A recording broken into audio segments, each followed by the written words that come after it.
کوی د رښتیا او د دروغو په منځ کې دا څلور ګوتې فرق ته غوږې چې واوري دا دروغ یا سترګې چې وویني رښتیا وي.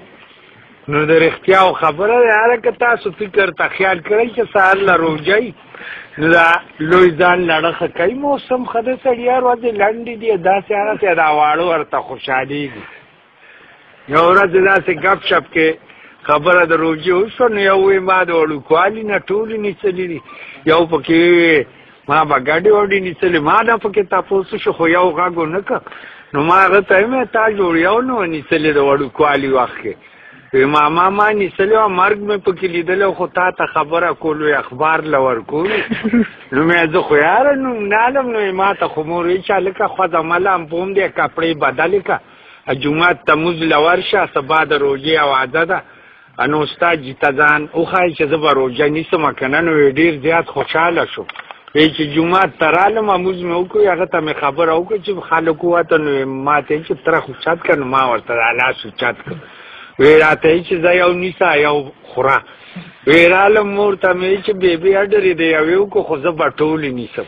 نو هغې راته په جواب کې چې وایي بچې مونږ به خوشحالېږو نه دا ثواب به زمونږ کېږي نو پلار مې لاړ یاره د ګوپیانو ورځې کې مې راړه یو غټ ګوپي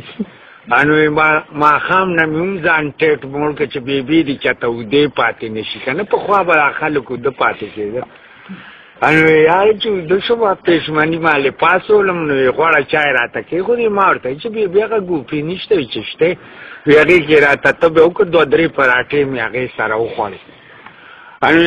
ډوډۍ چې زیاته کړي دا لوی کړي یا که واړه دا جوټه غوندې کړي ووایي نو بانک ته لږ غوندې ټایم وایي ما جوټه وولی ما راته چې اوده کېږه ما بچې اوبه وڅښه هسې نه چې سهار له تږی شي نو د روژې هغه وخت هم را باندې راغی ورېږدېدم خوب رانه وتښتې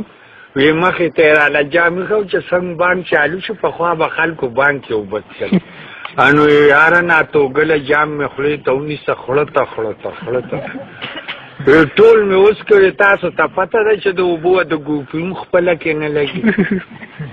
نو ما چې راشه د کېږي سله خو مونځ له ورشه نو چې سریکه راشي نو ځان کلک کم ما قسم درته خورم که ما ته پته وه چې بادو سره یعنې روژه خرابېږي که نه وی او 10 چردام مې کوي خېټه کې مې چلا جوړه شوه زړه ته اړمه شوه زړه کې وایم چې دا روژه خو ډېره ګرانه ده هغې د سهار کې راتونه هم اوږدو وي چې ړومبی کې رات استاد جي خلاصونه زما مازغو کار چک وی چې دویم رکعت وشو نو ځان له مې په مخ لاس راښکه خپلې سپلای مې راواغستې خپلې سپلای مې اړولې په خپو دي کور ته راځم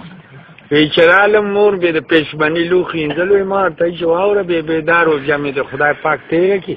که بیا دې ما ته د روژې ووایي زه به دې کور ته نه راځم وایي بچې دا خو لا سور سهار دی لا نوان نه دی ختلی ته بیا نه په روژه مې څه کار نشته زړه ته مې چلی اړمه باد ګیس جوړ شي که نه او هغه نه خارجوله نو هغې راته په جواب کې دا د ده دپاره ښه کېده دا خبره هغې راته په جواب کې چې وایي بچې دا روژه د خدای پاک تېره که نو نن به دله سپېرکای راوغواړم څپا به یې کړم چې په مړه خېټه تلی اچوي نو باد به د کولاو چلېږي ما ورته وایي چې خیر ده که باد چلېږي او که نه وی د پچوالي را باندې ما وی د کوڅې دروازې ته شوم د بانک مال نه ډکوم هوا مې را پرېښود وی په لاره ځم هوا په یو ساه وځي وی د اوښ څه پوس کوي وی چې 15 قدمه لرم ما چې په ژوند کې د دومره اوږده پوسکای نه ده خو زما خیال له ښکلې میاشته جوړ ساره نه په کونه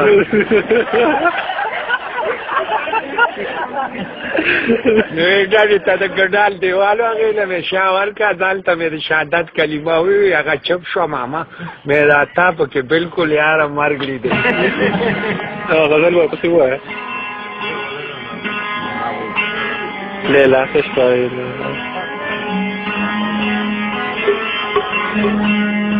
چې امیش په د خپل اشنا په سر نه اوسې وینم د ځای نه در په در نه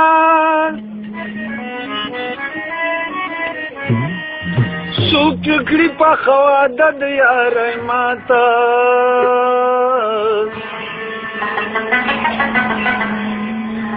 کتکینی کتبام عمروی برنا دنوڑز گنتی چتلی تا تشاوی